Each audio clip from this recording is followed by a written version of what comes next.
The director of the CIA met with the Taliban's top political leader in Kabul, an official said Tuesday, as more reports emerged of abuses in areas held by the fighters, fueling concerns about Afghanistan's future and the fate of those racing to leave the country before the looming U.S. withdrawal.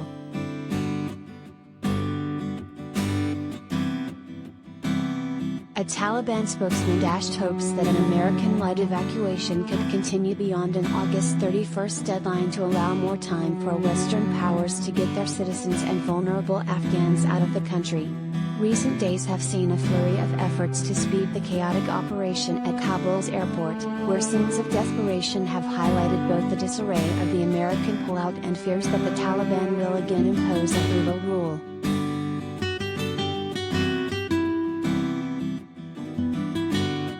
Leaders of the Group of Seven Nations plan to meet later in the day to discuss the airlift and the broader crisis.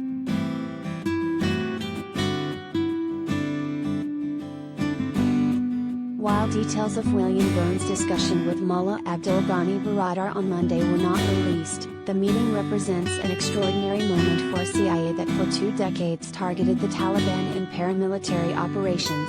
And it gives a sense of the extent of the wrangling happening ahead of the end of America's 2-decade war in the country.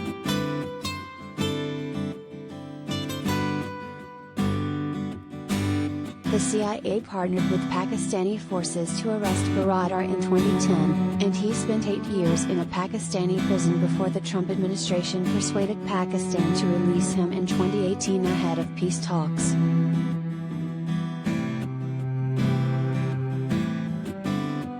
The Washington Post first reported Burns meeting with Baradar. A U.S. official confirmed the report on condition of anonymity because they were not authorized to speak publicly. A Taliban spokesman said he was not aware of any such meeting but did not deny that it took place.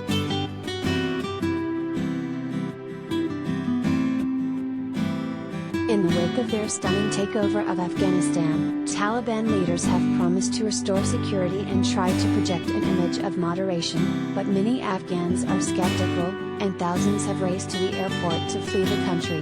UN Human Rights Chief Michelle Bachelet added to those concerns Tuesday, warning she had credible reports of summary executions and restrictions on women in areas under Taliban control. She urged the Human Rights Council to take bold and vigorous action to monitor the rights situation.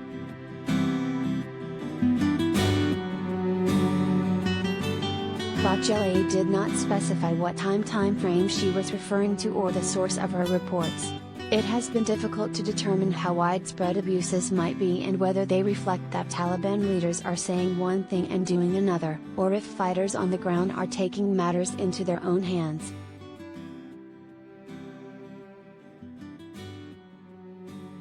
When the Taliban last ruled Afghanistan in the late 1990s, the group largely confined women to their homes, banned television and music, chopped off the hands of suspected thieves and held public executions.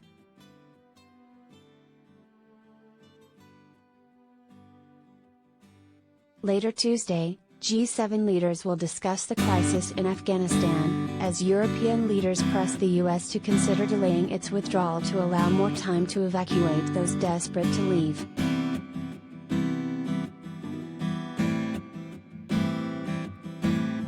US administration officials have refused to be pinned down about whether an extension is likely or even possible, given that the Taliban spokesman have warned that August 31 is a red line and that extending the American presence would provoke a reaction.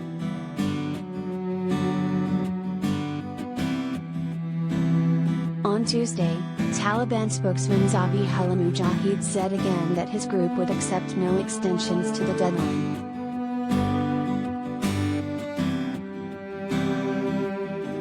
He said Taliban forces would take over airport security after August 31, adding that there was no need for even the planned deployment of Turkish troops there.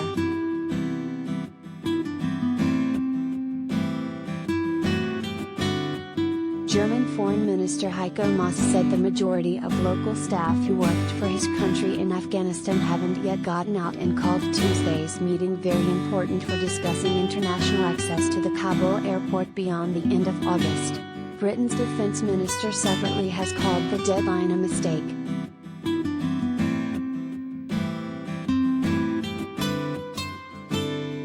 tragic scenes at the airport have transfixed the world. Afghans poured onto the tarmac last week and some clung to a U.S. military transport plane as it took off, later plunging to their deaths. At least 7 people died that day, and another 7 died Sunday in a panicked stampede. An Afghan soldier was killed Monday in a gunfight.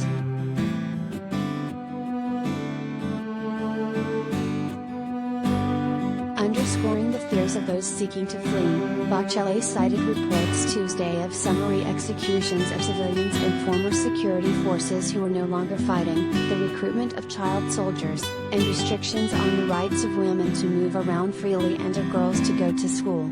She cited repression of peaceful protests and expressions of dissent.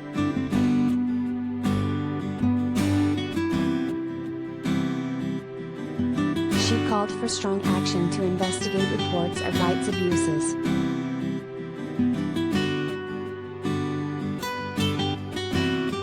At this critical moment, the people of Afghanistan look to the Human Rights Council to defend and protect their rights, she said.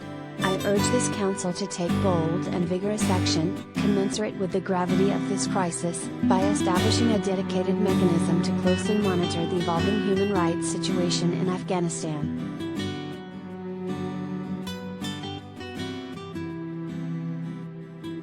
By mechanism, Bachelet was referring to the possibility that the Council might appoint a commission of inquiry, special rapporteur or fact-finding mission on the situation in Afghanistan.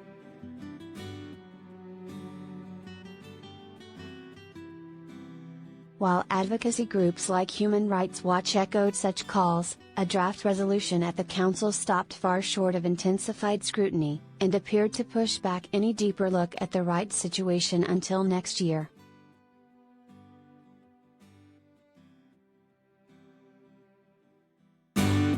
Underscore.